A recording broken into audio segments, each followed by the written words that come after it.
Guys, for today's video, it's something trivial na gusto kong pag-usapan natin kasi dito malalaman natin yung parabang pulse or pulso ng karamihan. When I say karamihan, divided din to into our generations. Tungkol ito sa attitude towards sa utang at sa pera ng mga tao.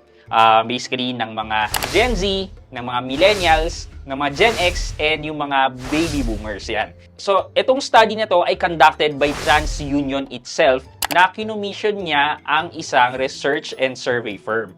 Ayan. So, yun ang pag-uusapan natin ngayon. Malalaman ba natin kung sino ang palautang, sino ang mga conservative yan.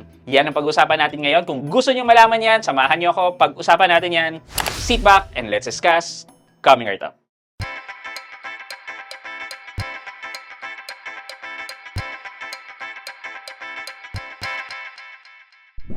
Hi guys, this is Pat and you're in Pat Quintos Review TV. So if you're new to my channel, I do reviews about personal finance na meron akong experience or meron akong knowledge na ginawa ko na yan ng videos and playlists na makita nyo dito sa taas. At kung bago kayo dito sa channel ko, you may want to consider subscribing to my channel. Okay guys, so I came across this TransUnion report. So apparently, quarterly pala siyang nilalabas. And yun nga, nakita ko dito yung attitude ng mga tao with different age group bracket towards utang, expenses, and savings or pera. Ayan. So, excited na ba kayo malaman kung sino ang mga kuripot, sino ang mga wawaldas, etc.? But guys, this is only a study ha. Siyempre, random sampling lang naman to and hindi naman buong population ng Pilipinas ang tinanong dito. Okay, so based on this study, they conducted this survey to 1,000 people yata or more or less than 1,000 people lang. So guys, before we continue, explain ko muna sa inyo yung age group. Okay, kapag baby boomers ka, ang current ages mo right now ay 60 to 78 years old. Kapag Gen X ka naman, ang current age mo ay 44 to 59 years old. Kapag millennials ka naman, nasa 28 to 43 years old. And kapag Gen Z ka naman, you are at 12 to 27 years old.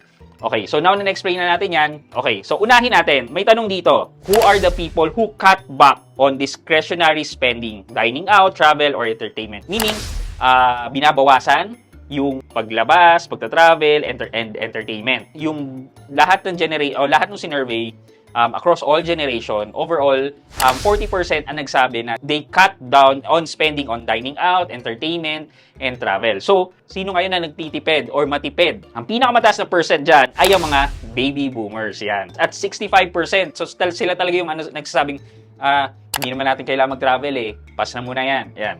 Next are the Gen X. So, ito na yung mga kapatid ko. Yung kapatid ko, Gen X yun, 40 plus years old. So, nare-realize na nila na kailangan nila magbawas sa dining out, travel, and entertainment. And then, the millennials, which I'm part of, 45%. So, kahit papano, nare-realize naman ng mga millennials na kailangan talagang magtipid-tipid. Kasi tayo mga millennials, malapit na tayo pumunta dun sa age group na kailangan na talaga nating nakapag-establish na ng pamumuhay natin. Last but not the least are the Gen Z, which 33% ang nagsasabi na they cut down their spending. Next is, who among increase their discretionary spending? Ito naman, kabaliktaran. Overall, ang nagsabi na nag-increase ng discretionary spending ay nasa 22% lang. Buti naman, medyo mababa. Kasi ito nga yung, syempre, pag yung gastos ka ng gastos, di ba? Pinakamataas natin na nagsabing nag-increase, well, sadly, ang mga Gen Z na 29%, pero mababa na rin po yan kahit papano. Next, ang millennials na 24%, Gen X na 18%, and then baby boomers na 7%. So, nakikita talaga natin yung maturity ng ng mga age group, 'di ba? Kung ano yung priority na, kung matanda na, bata pa. Ayan, nakikita natin. Ito naman, canceled subscription or membership. So, maybe membership sa online goods natin like Netflix, Prime, etc. Or ano pa ba? Gym membership, yung mga ganon. So, yung iba't ibang klaseng mga membership. Okay, so dito, overall, 21% ang nagsabi na they had or they will cancel their membership. So, pinakamataas natin dito, actually, wala. Ito, maganda to. Kasi across the board, Gen Z, Millennials, and Baby Movers said they will cut down their membership or subscription. At least, di ba, pare-parehas sila na nag-isip. 1 point lower lang naman si Gen X at 20%. Now, let's go to debts. Yan. Ano naman yung attitude or thinking ng mga tao with different age group in terms of utang? So, the question is, ikaw ba yung taong nagbabayad ng utang ng mabilis or nakalagay dito, pay down debt faster? So overall, ang nagsabi na kaya nilang bayaran or gusto nilang bayaran ng mabilis yung utang nila ay only 32%. So medyo para sa akin 32% is alarming across all generation. Ano yan? Mababa yan. Ibig sabihin, ayaw nilang pabilisin yung pagbabayad ng utang. Dito, hindi masyadong pinakita yung difference ng attitude ng different age group. Kasi 35% for Gen Zs and Millennials lang ang nagsabi na kaya nila or gusto nilang pabilisin ang pagbabayad ng utang. While Gen X, only 30% and Baby Boomers, nasa 20% lang. Maybe and possibly because hindi na sila yung nandun sa working population. Kung limited ang income nila, so understandable nga naman na hindi nila kaya pabilisin ang pagbabayad nila ng utang. Same as yung mga Gen X natin. Ito yung mga age group na nasa 40-something pataas. So either pa-senior na sila, di ba?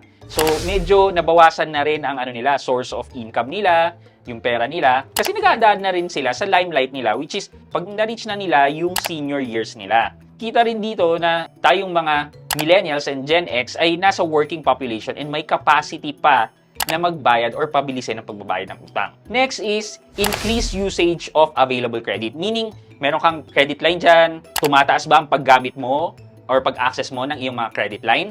So, ito yon. 16% lang ang nagsabi na itatop ko itong mga credit lines ko. Ayan. Buti naman kasi at least talaga nandun sa mindset ng karamihan na sinurvey na kailangan mag-save at magbawas ng utang. Ang pinakamataas dito na gagamit daw ng mga credit lines ay ang mga Millennials at 20%. Hindi naman ako guilty about it. Ako, binabawasan ko nga talaga yung utang ko. So, hanggat kaya ko, magko-close ako ng utang kasi gusto ko yung financial freedom na wala akong iniintindi. Next are the Gen Z. Since part sila ng working population, edi may capacity talaga sila na mag-top ng credit line. At siguro iniisip nila, nagbata pa ako, matagal pa itatakbo ng buhay ko, so kaya ko pang pagtrabahuhan yan, yung uutangin ko. And then Gen X and the Baby Boomers, they are only at 11%. So medyo takot na talaga yung mga tao dito sa age group na to na mag-top ng additional utang. Now let's go to savings. Ito, medyo maganda to kasi ang tanong dito, kung nagsisave ka ba in your emergency fund, yan, nagsisave ka ba for retirement? So, unahin natin for emergency fund. Are you saving for your emergency fund? So, 48% ang nagsasabing yes, they are saving for emergency. Hindi man ganun kataasan, pero for me, 48%, almost half, ay nag-iisip na ng emergency fund. Napaka-importante nito na discuss ko na sa inyo ang importance ng emergency fund. Ang pinakamataas na nag-iisip na kailangan nila mag-save for emergency ay ang mga Gen Z na 56%. Next are the Millennials at 52% and Gen X at 42%. And then ang mga Baby Boomers natin at 21%. Lastly is, are you saving for your retirement? Only 26% overall ang nagsasabi ng yes, they're saving for retirement. So dun sa nagsasave for retirement, ang pinakamataas, ang mga Millennials at 29%. Though medyo nakakalungkot yan dahil konti lang talaga ang nag-iisip ng retirement. Kasi nasabi ko nga katulad kanina na tatanda na rin tayo at malapit na yun. So mababawasan na din yung capacity natin to earn. Kaya siguro yun talaga ang iniisip ng mga millennials na kailangan mapaghandaan yung retirement. Next are the Gen Z, which is nakakatuwa na may 27% na ng mga Gen Z ang nag-iisip ng kanilang retirement fund. As early as 20 to 27 years old, pinag-iisipan na nila kung ano magiging buhay nila when they retire. And then syempre yung mga Gen X, 26% din naman sa kanila ang talagang nag-iisip na ng retirement kasi papunta na talaga sila doon. And syempre, lastly, yung mga Baby Boomers, isipin pa ba nila na mag-save for their retirement? Eh, they are already on their retirement age. Diba? Pero, ang sagot nila dito, 18% pa rin. Siguro ito yung mga lower age group na mga Baby Boomers, mga 60 plus or something, na iniisip pa rin yung pagdating ng 70 years old, yan. Diba? It's an eye-opening information na nag-gather ni TransUnion in terms of our attitude, basically, iba't ibang bracket from the Gen Zs, Millennials, Gen X, and the Baby Boomers towards utang, savings, and then expenses. Ayan. For our question of the day, do you really think na meron factor ang edad sa pagdi-decide mo kung paano ka mag-handle ng utang, ng expenses, and ng savings? If so, paano and bakit? Let me know sa comment section sa baba at may chance kayong manalo ng 1,000 pesos sa ating weekly Gcash giveaway. Yun lamang po for today's video, but before we end this video, mag-shoutout po muna tayo at shoutout kay at John Neil Jaum 3574. Sabi niya, pa-shoutout po, hehe, dami kong natutunan sa videos, lalo na yung G-Gives to GPO, lifesaver. At John Neil Jaum 3574, shoutout po sa inyo at maraming salamat at na-appreciate nyo po yung mga videos na ginagawa ko. Thank you so much. I hope you like this video, leave a thumbs up, and if not, wala na problema dyan, but continue to support me by subscribing to my channel by clicking the subscribe button and also the bell button sa tabi ng subscribe para makareceive kayo ng latest notification sa lahat ng upload ko. Again guys, this is Pat Quinto and you're in Pat Quinto's Review TV. Bye-bye!